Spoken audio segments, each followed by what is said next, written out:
মৃত্যু থেকে পলায়ন করার কোনো সুযোগই নেই। কুল ইন্নাল মাউতাল্লাযী তাফিরুনা মিনহু ফাইন্নাহু মুলাকীকুম। আল্লাহ তাআলা বলেন কোরআনে, হে নবী আপনি বলে দিন, ইন্নাল মাউতাল্লাযী তাফিরুনা মিনহু, যে মৃত্যু থেকে তোমরা পলায়ন করছো, ছুটাছুটি করতেছো বাঁচতে, কেউ মরতে চাও না, আল্লাহ তাআলা বলেন ফাইন্নাহু মুলাকীকুম, নিশ্চয়ই সেই মৃত্যু তোমাদের সাথে সাক্ষাৎ করবেই। কোনো সুযোগ নাই মৃত্যু থেকে পলায়ন করার। এজন্য মৃত্যু কামনা করা এটাও নিষেধ। নিজের জন্য নিজে মরণ চাওয়া এটাও নিষেধ। আবার মৃত্যুর জন্য প্রস্তুত থাকা এটা জরুরি। আমি আল্লাহর কাছে এটা বলার জন্য দরকার নাই যে আল্লাহ আমারে এখনই মরণ দেন, বাকি এখনই মরণ দিলে আমি রেডি আছি, এজন্য প্রস্তুত। নবী পাক সাল্লাল্লাহু আলাইহি সাল্লাম বলেন, লা ইয়াতামান্নায়ান্না আহাদুকুম আল মাউত, তোমাদের কেহই তোমরা মৃত্যু আকাঙ্ক্ষা করবে না, মৃত্যু কামনা করবে না। আমাদের সমাজে এই সামান্য থেকে সামান্য পেরেশানি আর অস্থিরতার মধ্যে পড়লে অনেক মানুষ আছে নিজের উপরেই নিজে বদদোয়া দেয় যে আমার উপরে গজব করো, এতে মরে যাওন ভালো। মহিলারা অস্থির হয়েই হাত উঠায়, খোদা মরণ দাও, কি লেগে বাচ্চা রইলাম এই দুনিয়ায়, এই জাতীয় কথাবার্তা বল। অথচ হাদিসের মধ্যে কথা পরিষ্কার আছে।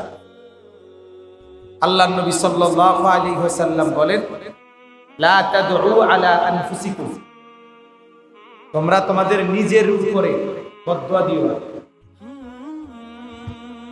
ওয়ালা তাদউ আলা আওলাদিকুম, তোমরা তোমাদের সন্তানাদি পরিবার পরিজন তাদের উপরেও বদদুয়া দিও না। ওয়ালা তাদউ আলা আমওয়ালিকুম, তোমাদের মাল সম্পদ আয় রোজগার উপার্জন এর উপরেও বদদুয়া দিও না। আমার এই যার মিছা কথা কইলে আবার এই ব্যবসাটার উপরে গজব করো, আর ব্যবসাটা হারাম হয়ে যাবে, এরকম বলে না অনেক মানুষ। এই এরপরে আল্লাহ রাসূল সাল্লাল্লাহু আলাইহি ওয়াসাল্লাম বলেন, ওয়ালা তাদউ আলা খাদামিকুম, তোমাদের খাদেম কর্মচারী যারা তোমাদের অধীনে কাজ করে তাদের উপরও বদদুয়া দিও না।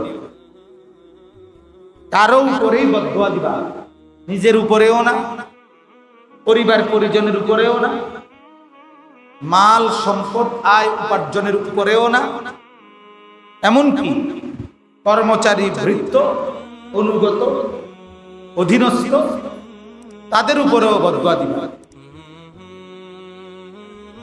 আরেকটা হাদিসে আল্লাহ রাসূল সাল্লাল্লাহু আলাইহি সাল্লাম বলেন যে তোমরা যখন কোনো বদদুয়া করো আর দোয়া করো, যাই চাও, ফেরেশতারা তোমাদের সাথে আমিন বলে। তাইলে তুমি যখন বদদুয়া দিলা আর ফেরেশতা যদি বলে আমিন, আল্লাহ আপনি কবুল করেন, তখন তো নিশ্চিত তোমার উপরে সেটা পড়ে যাবে। এজন্য আল্লাহ রাসূল সাল্লাল্লাহু আলাইহি সাল্লাম বলেন, ফাইন্নাল মালাইকাতা ইউআমিনুনা আলা মা তাকুলুন, তোমরা যাই আল্লাহর কাছে বলো, প্রার্থনা করো, ফেরেশতারা এটার সাথে আমিন বলে। তাইলে তো তুমি নিজের ক্ষতি নিজে করলা, ফেরেশতারা আমিন বলে দিল। এজন্য কোরআনুল কারীমের মধ্যে আল্লাহ তাআলা একজন ঈমানদার মুমিনকে যে নিজেকে ক্ষতি থেকে জাহান্নাম থেকে মুক্ত করতে চায় তাকে আল্লাহ তাআলা বলছেন ওয়াতাওয়াসাউ বিস-সাবর। এটা একটা বিষয় তার, যে যত লোক জাহান্নাম থেকে মুক্তি চায়, নিজেকে ক্ষতিগ্রস্ততা থেকে রক্ষা করতে চায়, আল্লাহ তাআলা বলেন তার একটা দায়িত্ব এটাও, সে একে অপরকে সবরের উপদেশ করে, সবরের উপদেশ করে। মুসিবত এটা মানুষের স্বভাবজাত বিষয়, অর্থাৎ মানুষ সৃষ্টি মাত্রই পৃথিবীতে যে যতক্ষণ অবস্থান করবে ততক্ষণের হায়াতে তাকে কিছু না কিছু মুসিবত তাকে অর্জন করতেই হবে, তার মধ্যে আসবেই। এটা একবারে স্বাভাবিক একটা বিষয়, এটাকে মাথায় নিয়েই চলতে হবে, যেন কোনো মুসিবত আমার উপরে না আসুক, আমি কোনো মুসিবতেই যেন কখনোই আক্রান্ত না হই। এটা মুমিনের শান। হাদিসের মধ্যে আছে নবী সাল্লাল্লাহু আলাইহি সাল্লামের একবার জ্বর হয়েছে, তো সাহাবী আয়েশা ওনার কপালে হাত দিয়েছেন, হাত দিয়ে বলতেছে কাদি ওয়াকান শাদীদা, ইয়া রাসূলুল্লাহ আপনার তো ভীষণ জ্বর, আপনার জ্বর দেখি অনেক বেশি। তখন আল্লাহ রাসূল সাল্লাল্লাহু আলাইহি ওয়াসাল্লাম বলেন, শোনো, তোমাদের স্বাভাবিক, তোমাদের একজন ব্যক্তির সর্বোচ্চ জ্বর যতটুকু হয়, আমার উপরে আল্লাহর পক্ষ থেকে সেই জ্বর তার দ্বিগুণ হয়। কারণ আল্লাহর যে যত নৈকট্যে মুসিবত তাকে সহ্য করতে হয় তত বেশি। এজন্য হাদিসের মধ্যে আছে, আল্লাহ নবী সাল্লাল্লাহু আলাইহি সাল্লাম বলেন, যখনই তোমরা কোনো মুসিবত আর বিপদে পড়বা, তো আমি রাসূলের মুসিবতগুলোর কথা মনে করবা তোমরা, তাইলে তোমাদের সান্ত্বনা আসবে। কারণ আমার নবীজি বলছে, কিয়ামত পর্যন্ত আমার কোন উম্মতের উপরে আমি রাসূলের চাইতে বেশি মুসিবত আসবে না। আমি যা মুসিবত সহ্য করেছি, কষ্ট সহ্য করেছি, এর চাইতে বেশি মুসিবত আর কারো উপরে আসবে না। একেবারে জন্ম থেকে তিনি বাবা হারা, পৃথিবীতে ভূমিষ্ঠ হয়েই দেখছেন বাবারা। 4-5 বছর বয়সে মাকে হারাইছেন, আমরা কিতাবে পড়ছি। মাকে যে হারাইছেন, মা যে ইন্তেকাল করছে নবীজি, আশ্চর্যের কথা হলো নবী পাক সাল্লাল্লাহু আলাইহি সাল্লামের আম্মাজান ইন্তেকাল করছে এমন একটা জায়গায়, উনি হযরতে আমেনা আল্লাহর নবীকে সাথে নিয়ে আর একজন দাসী উম্মে আইমান, এই 3 জন উনারা মদিনায় গেছিলেন বেড়াইবার জন্য। হযরতে নবী পাক সাল্লাল্লাহু আলাইহি সাল্লামের আব্বা যিনি আব্দুল্লাহ, উনার নানার বাড়ি হলো মদিনা। নবীজির নানার বাড়ি না, নবীজির বাবার নানার বাড়ি হলো কোথায়? মদিনা। নবীজির বাবার নাম হলো আব্দুল্লাহ, আর যিনি আব্দুল্লাহ উনার বাবার নাম হলো আব্দুল মুত্তালিব, আর আব্দুল মুত্তালিবের বাবার নাম হলো হাশেম। এই হাশেম বিয়ে করছে মদিনা, বুঝছেন না কথা? তাহলে এই কারণে নবীজির বাবারও না হিসাবে নবীজির দাদার নানার বাড়ি। নবীজির কি দাদার নানার বাড়ি। তো এই আত্মীয়তার সম্পর্কের কারণে আল্লাহ নবী সাল্লাল্লাহু আলাইহি সাল্লাম কে নিয়ে ছোটবেলায় ওনার আম্মা গেছেন। তো মদিনার থেকে বেড়াইয়া আবার মক্কার দিকে ফেরত আসতেছে। এই মাঝামাঝি একটা জায়গায় মরুভূমি আবওয়া একটি জায়গার নাম। ওই জায়গায় আসার পরে আল্লাহ নবী সাল্লাল্লাহু আলাইহি সাল্লামের আম্মা হযরতে আমেনা তিনি অসুস্থ হয়ে ওইখানে ইন্তেকাল করেন। তো কিতাবে লিখছে এই কথাটা যে আল্লাহ রাসূল সাল্লাল্লাহু আলাইহি সাল্লাম মাকেও হারাইছেন, তবে এমন একটা অবস্থায় যেই সময়ে এমন জায়গায় যেখানে ওনার আশ্রয় দেওয়ার মতো, কোলে নেওয়ার মতো, ওনাকে সান্ত্বনা দেওয়ার মতো একজন নিকট আত্মীয় কেউ নেই।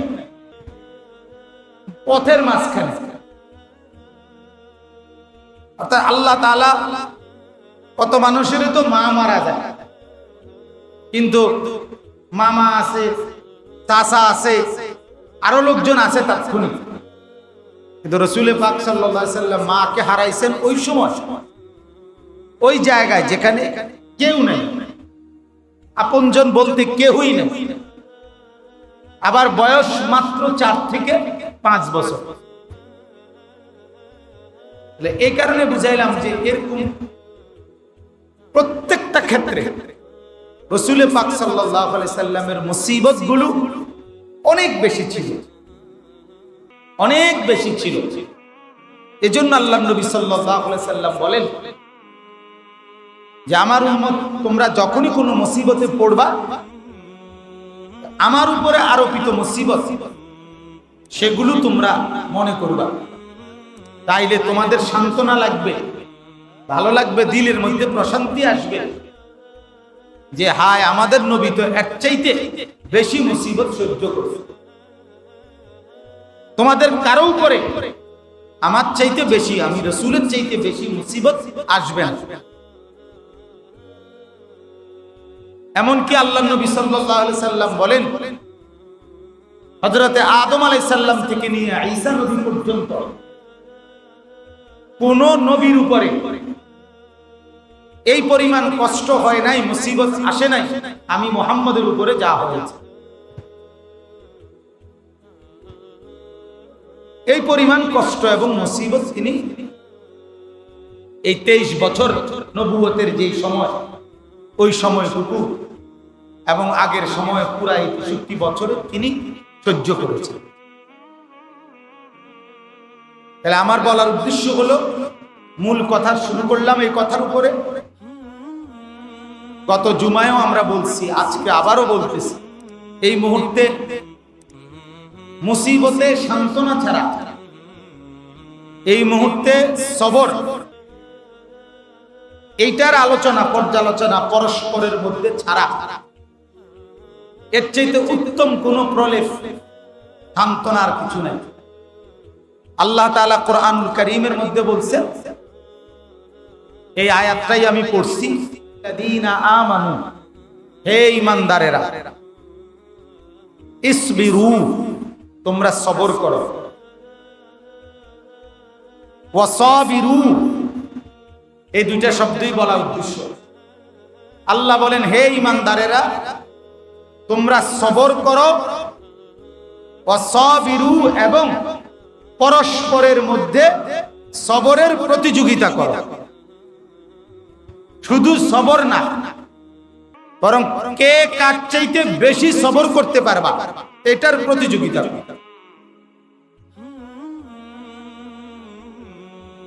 এটার প্রতিযোগিতা করো নিজের মধ্যে।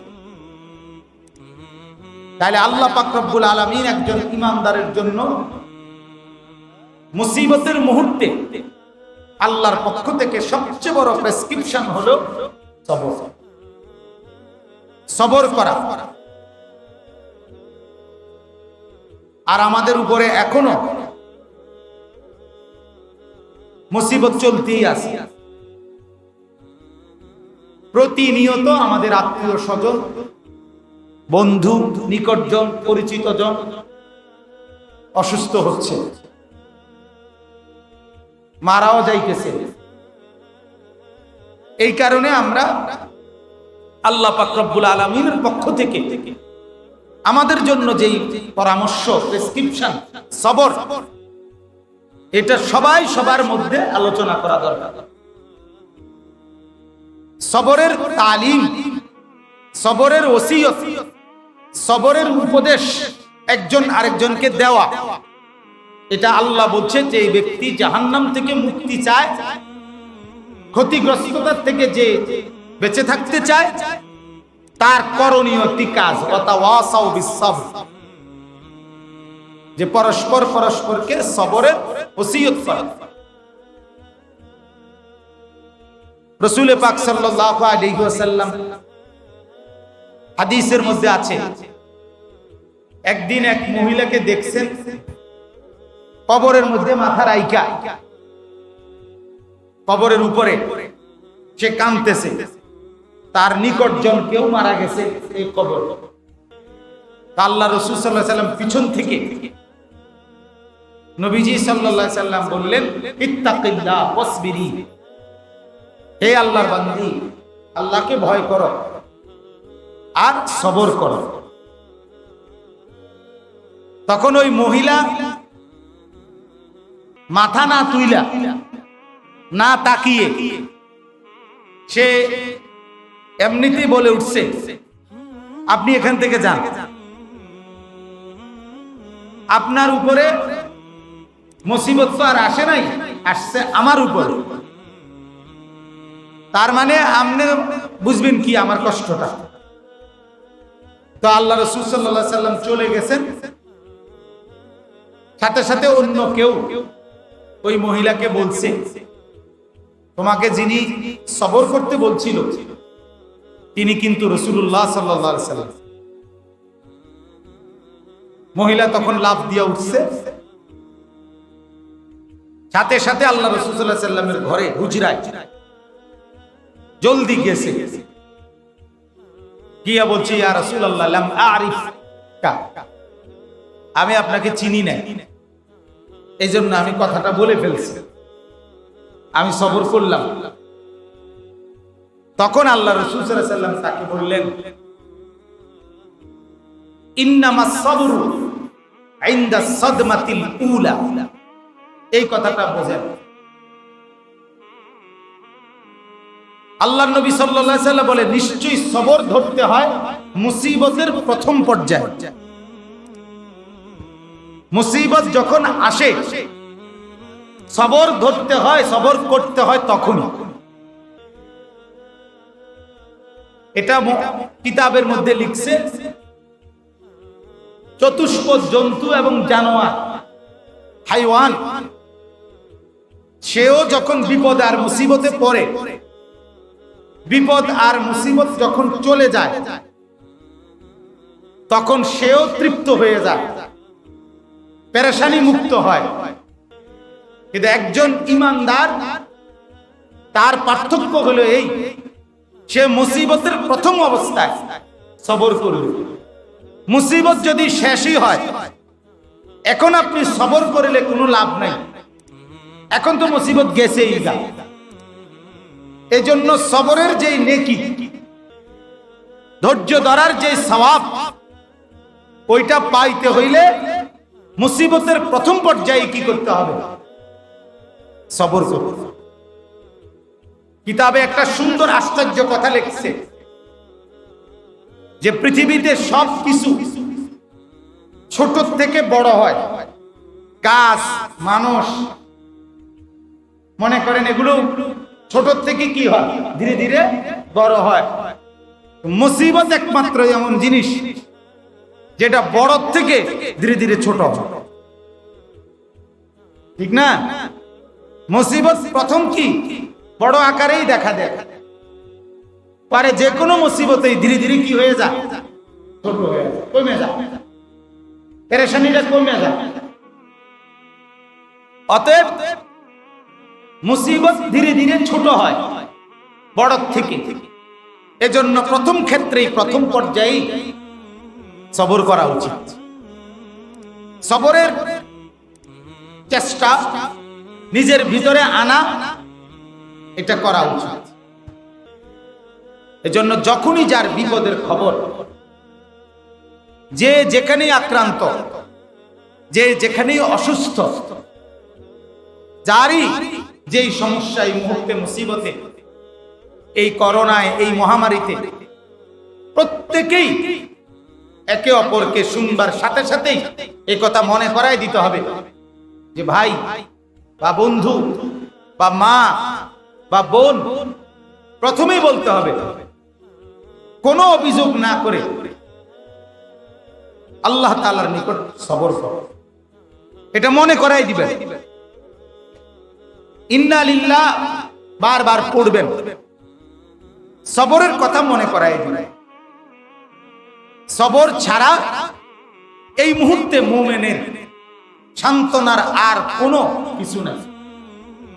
তারা পৃথিবীর অন্যান্যদের পরামর্শ হলো অপেক্ষা করেন, দেখতে থাকেন, ধীরে ধীরে চলে যাবে। এই ধীরে ধীরে চলে যাবে কোনো মেয়াদ নাই। ধীরে ধীরে বলতে কতদিন, ধীরে ধীরে বলতে কতক্ষণ, এটা কারো কাছে জানা। তাহলে যেহেতু কারো কাছে জানাই নাই, ইমানদারের জন্য সান্ত্বনা হলো এই মুসিবত থাকুক বা না থাকুক, আমি বেঁচে থাকি আর মরেই যাই, আমার একটা অবলম্বন আছে যে আমি সবর করতেছি। আর সবরের কারণে, সবর করতে করতে যদি মারাও যাই, আমার ঠিকানা জান্নাত। এই জন্য আমাদের জন্য সবচেয়ে বড় সান্ত্বনা এটা। আল্লাহ নবী সাল্লাল্লাহু আলাইহি সাল্লাম বলছে, যখনই তোমাদের কোনো মুসিবত আসবে, তখনই তোমরা প্রথম ইন্না লিল্লাহি ওয়া ইন্না ইলাইহি রাজিউন এটা পড়বা। এরপরে দোয়া পড়বা, আল্লাহুম্মা আজুরনি ফি মুসিবাতি ওয়াখলুফ লি খায়রাম মিনহা। অর্থ হলো, আল্লাহ এই মুসিবতে আমাকে নেকি দান করেন এবং এর চাইতে উত্তম বিনিময় আমাকে ফিরিয়ে দেন।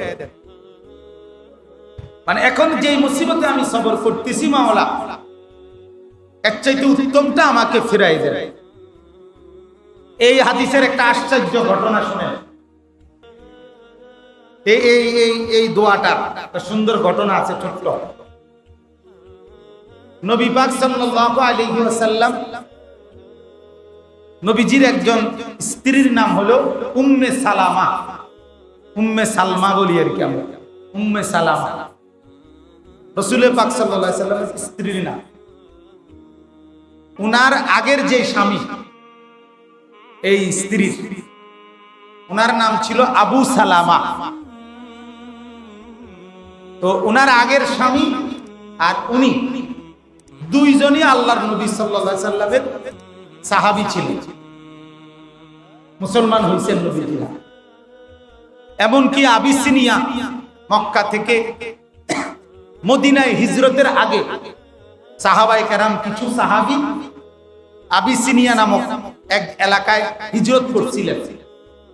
তো ওদের সাথে, এই হিজরতের কাফেলার সাথে ওনারাও ছিলেন, এই স্বামী স্ত্রী উম্মে সালামা এবং আবু সালামা। আর এই আবু সালামা বংশীয় দিক থেকেও সম্ভ্রান্ত ছিলেন, সুপুরুষ ছিলেন, আরবের মধ্যে নাম করা শ্রেষ্ঠ ব্যক্তিত্বদের একজন ছিলেন এই ওনার আগের স্বামী। আবার এই মুসলমান সাহাবী, আবার হিজরতের মর্যাদাও আছে ওনার। তো উনি ইন্তেকাল করছেন, এই আবু সালামা ওনার স্বামী হযরত উম্মে সালামা। আল্লাহর নবী সাল্লাল্লাহু আলাইহি সাল্লাম শুই নাই ওই উনাকে, তখন উনি নবীজির স্ত্রী না, কথাটা বুঝছেন? তখন তো উনি উনারই বউ। তো উনি মারা গেছেন, আর আল্লাহর নবী সাল্লাল্লাহু আলাইহি সাল্লাম তাকে, এই উম্মে সালামাকে উপদেশ দিলেন তুমি এই আমলটা করো, এই দোয়াটা করো, বেশি বেশি পড়তে থাকো। যে ইন্না লিল্লাহ পড়বা আর এই দোয়াটা বলবা, আল্লাহুম্মা আজুরনি ফি মুসিবাতি, আল্লাহ আমাকে এই মুসিবতে নেকি দান করেন, আর ওয়াখলুফ লি খায়রাম মিনহা, এর চাইতে উত্তম বিনিময় বদলা আমাকে দেন, এর চাইতে উত্তমটা দেন। তো হাদিসের মধ্যে আছে এই উম্মে সালামা উনি মনে মনে বলতে লাগছেন যে যাক, নবীজি তো বলছে, পড়তেছি ইয়াকিন রেখা, আমার স্বামী আবু সালামার চাইতে উত্তম পড়তে গাইবে। বুঝেন না কথাটা? এই কথাটা উনি মনে মনে ভাবছিলেন আর কি। আপনি দোয়া তো পড়তে আছে। এরপরে যখন ওনার ইদ্যত শেষ হয়েছে, স্বামী মৃত্যুর পরে সাহাবায়ে কেরামের মধ্যে থেকে অনেকেই, বড় বড় সাহাবীরা অনেকেই ওনার কাছে বিবাহের প্রস্তাব দিয়েছে। উনি যার নামই বলে, উনি বলে না, আবু সালামার সমান হতো না। তা আমি তো এত উত্তম দোয়া করলাম, আর যারার নাম আইয়ে এরা তো কেউ আমার আগের স্বামীর সমানে না, অথবা সমান সমান হতে পারে, এর চাইতে উত্তমটাকে কই। তো এরপরে কিছুদিন পরে সরাসরি আল্লাহর নির্দেশে রাসূল পাক সাল্লাল্লাহু আলাইহি ওয়াসাল্লাম নিজে বিবাহের প্রস্তাব দিলেন, সাথে সাথে তিনি সেটা গ্রহণ করলেন এবং আল্লাহর নবী সাল্লাল্লাহু আলাইহি ওয়াসাল্লাম তাকে বিয়ে করলেন। তখন উনি বলছেন, এবারে না, ঠিক আছে, এবার কি দোয়া যে কবুল হয়েছে এটার প্রমাণ পাইছে, যে এর চাইতে উত্তমটা আল্লাহ তাআলা কি দিবেন, ফেরত দিবেন। এটাই হাদিসের ঘটনায় কিতাবে আছে। এই জন্য যাকে আল্লাহ তাআলা দুনিয়ায় কোনো মুসিবত দেয়, মা বাবা, ছেলে সন্তান, স্ত্রী কন্যা, আয় রোজগার, শরীর স্বাস্থ্য, এই জাতীয় যে কোনো মুসিবতে তার উচিত প্রথমত ইন্না লিল্লাহ বলা, দ্বিতীয়ত এই দোয়া করা। এই দোয়া, এটা যদি আরবি না পারেন তো বাংলা বলবেন, আল্লাহ আমাকে এই মুসিবতে নেকি দেন এবং এর চাইতে উত্তম বিনিময় দেন। এই বাংলা এটা বলতে পারবেন না? কথা বলেন না। হে আল্লাহ আমাকে আমার এই মুসিবতে নেকি দান করুন এবং কি করুন, এর চাইতে উত্তম বিনিময় আমাকে ফিরিয়ে দিন। আল্লাহ তাআলা এর চাইতে উত্তমটা আমাকে দিন। এজন্য আমরা মুসিবতের এই মুহূর্তে এই নিয়েই মুযাকারা, এই নিয়েই আমাদের আলোচনা, যে আল্লাহ তাআলা বললেন ইসবিরু ওয়াস সাবিরু, হে ঈমানদার সবর করো আর পরস্পর সবরের প্রতিযোগিতা করো।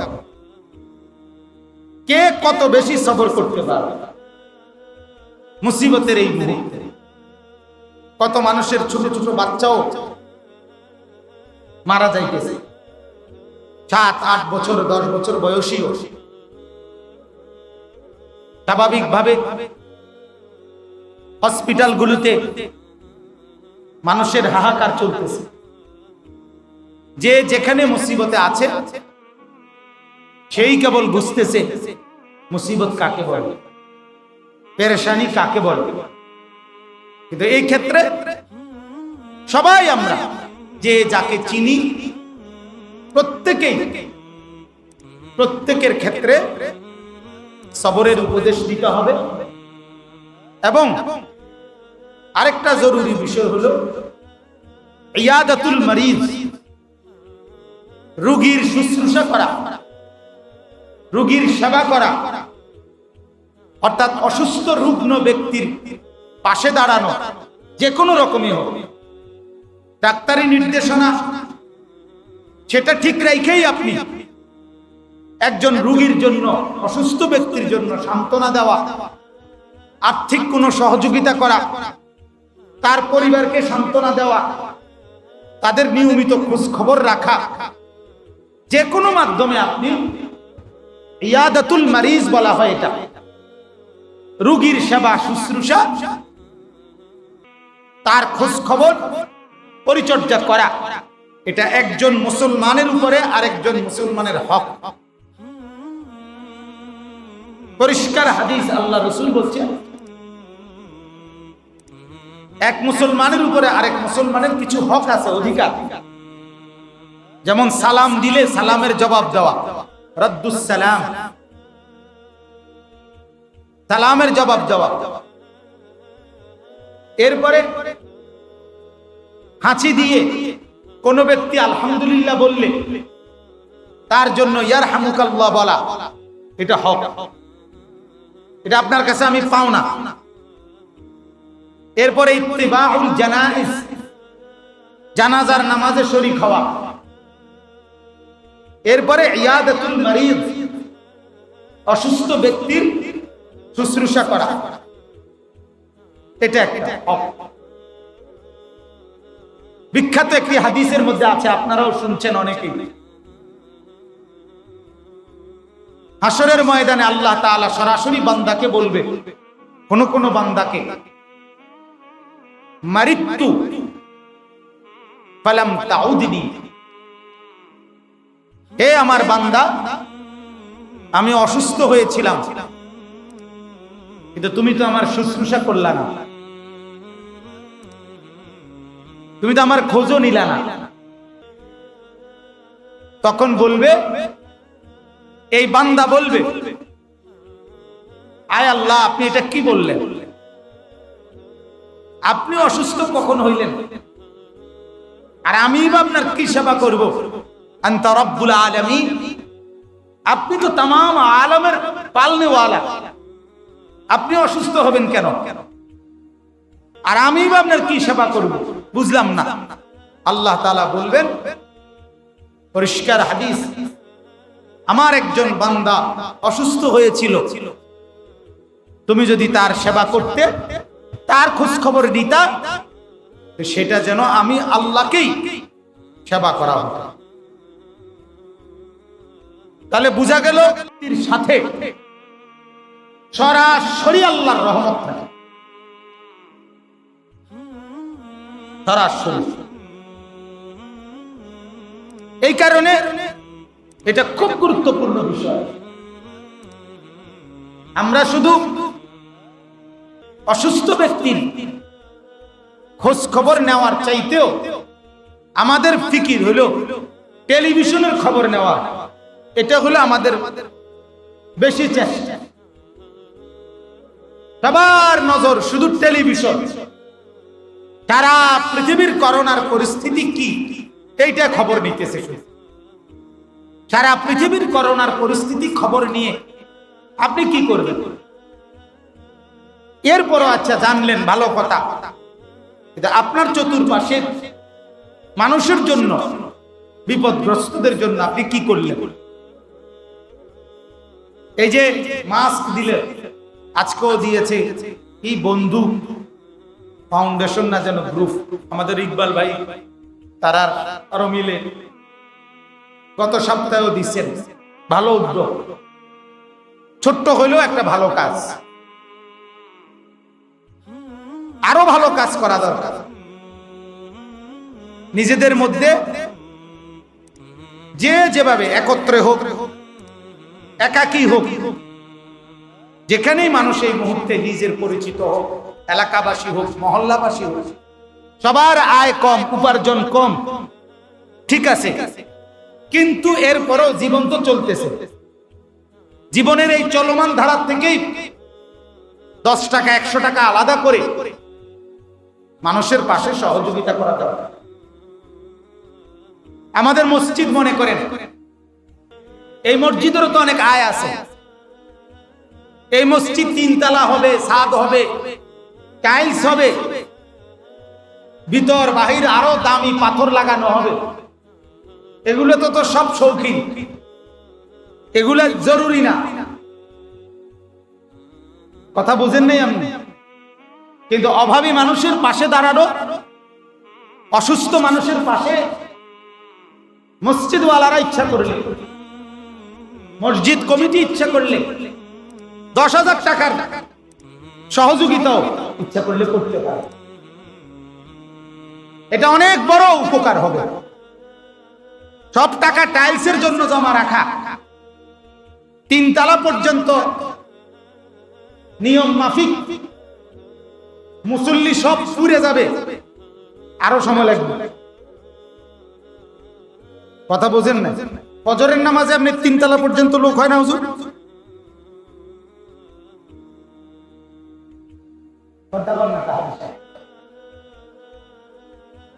তাইলে বুঝা গেল শুক্রবারের জন্যই দরকার, সেইটাও আরো সময় লাগবে। আলহামদুলিল্লাহ আমাদের এই ফরদাবাদ গ্রামে মসজিদ অনেকগুলো, পর্যাপ্ত সংখ্যক মসজিদ, 20-এর উপরে হইব মনে হয় মসজিদ, হ্যাঁ 28টা মসজিদ। তাইলে এই 28-30টা মসজিদের পরেও যে আমাদের এই জুমায় এই কয়জন মুসল্লি হয়, এটা আল্লাহ পাকের অনেক শুকর।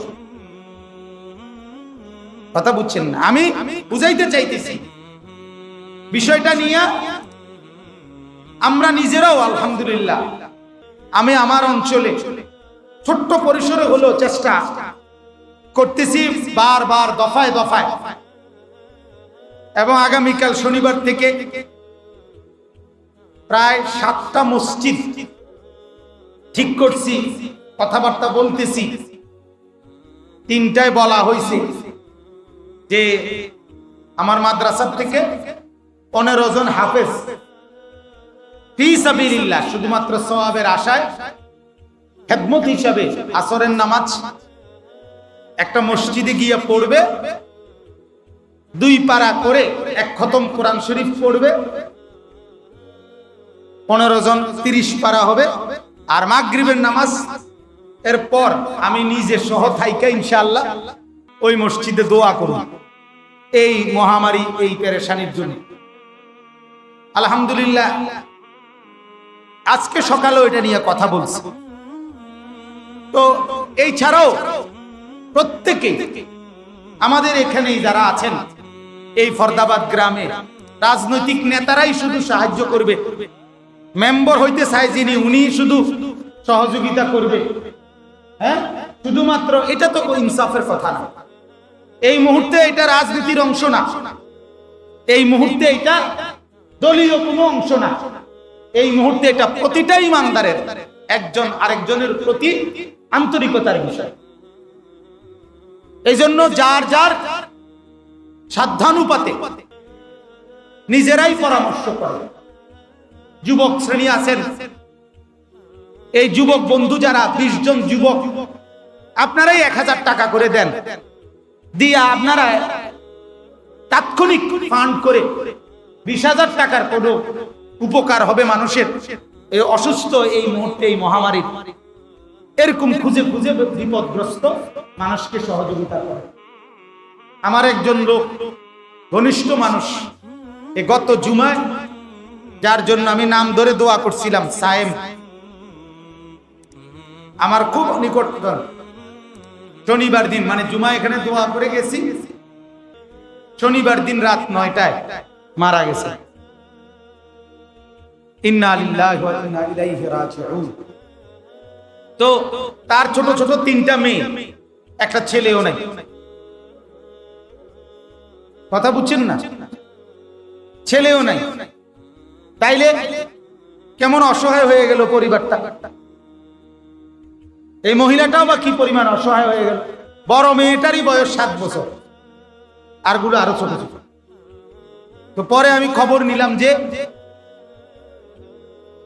প্রায় 4.5 লাখ থেকে 5 লাখ টাকা এই অক্সিজেন সহ আইসিইউতে রাখা বাবদ খরচ গেছে।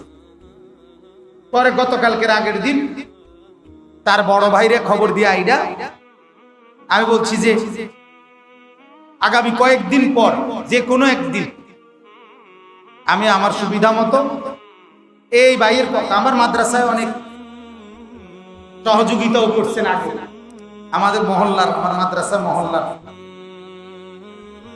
তো আমি ইনশাল্লাহ মাদ্রাসার ভিতরেই আপনাদেরকে আমিও দাওয়াত দিব, 50-60 জন মানুষ, তার জন্য একবেলা মেহমানদারি আমি করব।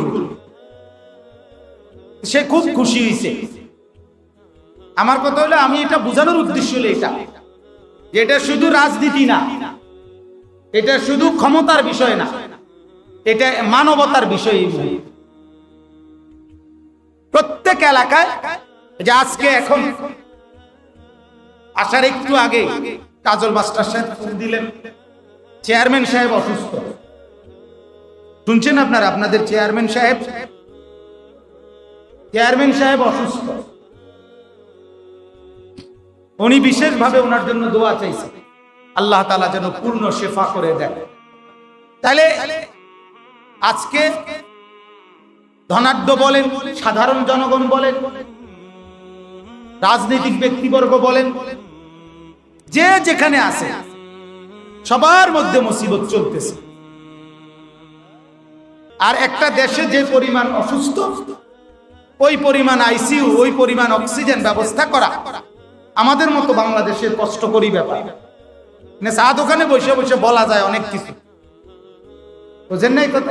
সামনে বসে বসে অনেক কিছু বলতে পারবে, কিন্তু হসপিটালগুলোতে যেখানে করোনার রোগীর চিকিৎসা হইতেছে, ওইখানকার ডাক্তার এবং নার্সদের ঘুম, গোসল, আহার, নিদ্রা সব হারাম হয়ে গেছে। ওরা পাগল পারা হইয়া রয়েছে, দিবা রাত্রি 24 ঘন্টা ডিউটি করতেছে। এদের জন্য দোয়া করা উচিত। আমার কথা হলো, বিষয়টা মানবিক দিক থেকে দেখা। এখন প্রত্যেককে সবরের উপদেশ দেওয়া, যার যার সাধ্য মতো। 5 টাকাই 10 টাকাই একটা বিপদগ্রস্ত ফ্যামিলিকে আপনি দেন, 100 টাকাই দেন। আপনার আবার ব্যবসা চালু হবে, আবার টাকা পয়সা একত্র হবে, আপনার তো ওই দিবেন, ওই পর্যন্ত মুসিবত থাকতো না, তো আপনি কিনবেন। বুঝেন নাই? রবিবার দিন আমি একজনের জানাজা পড়ছি, ওই যে যেই ভাই মারা গেছে শনিবার রাতে। সোমবার দিন মাধাইয়া আমার আরেক ঘনিষ্ঠ লোক, মাস্টার সাহেব, একটা হাই স্কুলের ছিলেন, খুব দিনদার নামাজি লোক, উনি মারা গেছেন, ওসিয়ত করে গেছেন আমি জানাজা পড়াইতে গেছি। ওইখানে জানাজা পড়তে, ওইখানে পড়েই ঝালাম ফিরে শুনলাম আরেকজন মাওলানা সাহেব, এক মসজিদের ইমাম সাহেব, ওয়াজ করতেন ভালো, একবারে খুব খারাপ অবস্থা, বেশি অসুস্থ বাড়িতে। পরে আমি আবার সাথে সাথে ওই মাদ্রাসায় এখানে যেখানে বসছি, তারা আমাকে খানা খাওয়াইবো, কিছু খাওয়াবো। আমি বললাম আমি ওনারা আগে দেখে আসি, এরপরে আসে খানা খাওয়া। পরে আবার ওনারে দেখতে গেছি, ওনারে দেখা আইসা এরপরে খানা খাইছি। তো আমার বলার উদ্দেশ্য হলো, তো পরে আমি ওনারে বললাম, ওই আমার সাথে যে হুজুর গেছে, বা হুজুর খানাটা খাইয়া যান, আইসা খাওয়ানো কি দরকার, অনেক খাইয়া যান, ওনারা জামু তো আমরা। আমি বললাম না, আমি এটার একটা ভুক্তভোগী, আমি আমাদের উজানির একজন বড় আলেম হযরত মাওলানা মুফতি রশিদ আহমদ রাহমাতুল্লাহ আলাইহি, বড় মুহাদ্দিস আলেম ছিলেন, আমারও অনেক মহব্বত করতেন। গত বছর উনি অসুস্থ ছিলেন, অনেক টাকা ওনার চিকিৎসায় ব্যয় হয়েছে। তো পরে আমি আমার একজনে বুদ্ধি দিছে, বা আমিও পরামর্শ করছি, যে 1 লাখ টাকা কিছু লোকের থেকে তুলে আরো নিজের থেকে দিয়া মিলাইয়া এরপরে উনারে দেখতে যাবো। ওই আমার ওই টাকা মিলাইতে মিলাইতে বেশি বুদ্ধি করতে করতে উনি মারাই গেছে, আর আমি জীবিত মানুষটারে দেখতেই পারি। তখন আমি ওনারে বললাম যে আমার এটা গত বছরের এই কথা মনে আছে, এই জন্য আমার এখন মনে হয়েছে এখনই যাবো। আমি আমার পকেটে 1000 টাকা আছে, গ্যাসের জন্য আনছি, গাড়ির গ্যাস ঢুকামু, তো পরে বললাম যে এটা পরে ঢুকামু, এইটাই দিয়ে পড়বাম। আমি আবার 10,000 টাকা মিলাইতে মিলাইতে আরেকবার সব মিলামু, এরপরে যাবো, এই দরকার নেই, এখনই চলে। পরে আমার এই 1,000 টাকাই আমি ওনাকে দিয়ে আসছি। আমি আমারটা বলার উদ্দেশ্য হলো আমি আগামীতে প্রার্থী, এই কারণে না, কথা বোঝেন নাই আপনি? আমার বলার উদ্দেশ্য হলো এটা বোঝানো যে এই মুহূর্তে বিষয়টা মানবতার দিকে, ইনসানিয়তের দিকে প্রত্যেকের সাধ্য মতে মানুষের বিপদে পাশে দাঁড়াইতে হয়। এজন্য আমাদের মসজিদ মুরব্বীরা আছেন, শাহজাহান ভাই আছেন, ম্যাম হাজী সাহেব আছেন, আপনারাও, আমাদের এটা একটা গুরুত্বপূর্ণ মসজিদ। অতএব এই মসজিদের উদ্যোগেও আমার অনুরোধ থাকলো, মসজিদের ফান্ড থেকে হোক কিছু, নগদ কালেকশন করে হলেও কিছু, 20,000 টাকাই হোক, 30,000 টাকাই হোক, 10,000 টাকাই হোক, এই আমাদের অঞ্চলে মানে এখানেই যে সমস্ত ফ্যামিলি অসুস্থ আছে তাদেরকে কিছু না কিছু, যে কোনো ভাবে কোনো না কোনো সহযোগিতা করা, এটা অনেক বড়। আল্লাহ তাআলা, আমরা হয়তো 20,000 খরচ করলাম, আল্লাহ 50,000 ফেরত দিবে না, কি কর? এটা কোনো কঠিন বিষয় না। সব এই মসজিদের জন্যই তো, মানুষের তো দেওয়া, তাহলে আর কি, মানুষের জন্য দিলাম। এই জন্য অনুরোধ থাকলো, আপনারা নিজেদের মতো করে একটু পরামর্শ করে, বিকালে হোক রাত্রে হোক, যাই পারেন, আমরা দিলাম মসজিদ থেকে, আমাদের এই মসজিদের পক্ষ থেকে একটা সহযোগিতা করা হইল, এটা যেন হয়।